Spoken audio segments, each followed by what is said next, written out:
T R Urdu کی جانب سے اپنے تمام اردو بولنے والے ناظرین کو سلام۔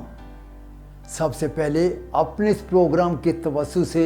اپنی تمام ناظرین کا شکریہ ادا کرنا چاہوں گا جنہوں نے ہماری لائیو نشریات کو پہلے ہی روز بہت پسند کیا اور ٹی آر اردو کو ایک ہی رات میں بلندیوں تک پہنچا دیا۔ دراصل ہم نے ان لائیو نشریات کو صرف ترکی میں موجود چند ہزار اردو زبان بولنے والے افراد کے لیے شروع کرنے کا ارادہ کیا تھا تاکہ ترکی میں مقیم مگر ترکی زبان سے نابلد افراد کو براہ راست نشریات کے ذریعے ترکی کی تازہ ترین صورتحال اور انتخابی نتائج سے آگاہ رکھا جائے۔ لیکن ہمیں اس وقت حیرانگی ہوئی جب مڈل ایسٹ، یورپ اور پاکستان سے ہزاروں کی تعداد میں ہماری پہلی ہی لائیو نشریات کو اور خاص طور پر ہماری غیر جانبداری کو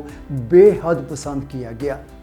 حالانکہ پاکستان کے زیادہ تر علاقوں میں حکومت کے اقدامات کی وجہ سے یوٹیوب تک رسائی ممکن ہی نہ تھی، لیکن اس کے باوجود اتنی بڑی تعداد میں پہلے ہی روز ٹی آر اردو تک رسائی نے ہمارے حوصلے بہت بلند کر دیے۔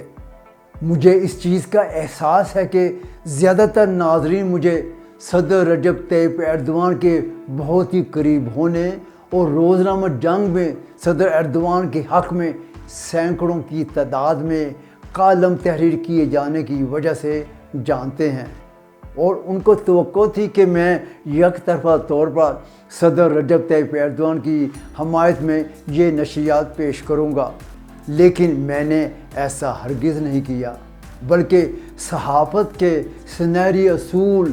غیر جانبداری پر سختی سے عمل درآمد کیا، جبکہ پاکستان اور بھارت کے کئی ایک یوٹیوب چینلز اور ٹی وی چینلز نے پہلے ہی راؤنڈ میں صدر ایردوان کی بڑی واضح اکثریت سے کامیابی حاصل کرنے کی خبریں نشر کی، لیکن ہم نے ہر لمحہ حقائق اور انتخابی نتائج کے بارے میں ترکی سپریم الیکشن بورڈ ہی کے نتائج کو اپنی لائیو نشریات میں پیش کیا، جس سے ہمیں بے حد پذیرائی حاصل ہوئی اور ہماری اس پالیسی کی دل کھول کر تعریف بھی کی گئی۔ ان تعریفوں اور پذیرائی نے ہمارے حوصلے بہت ہی بلند کیے ہیں اور ہم نے ترکی سے آئندہ انشاءاللہ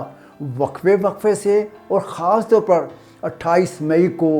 طویل دورانیے کی لائیو نشریات پیش کرنے کا بھی فیصلہ کیا ہے۔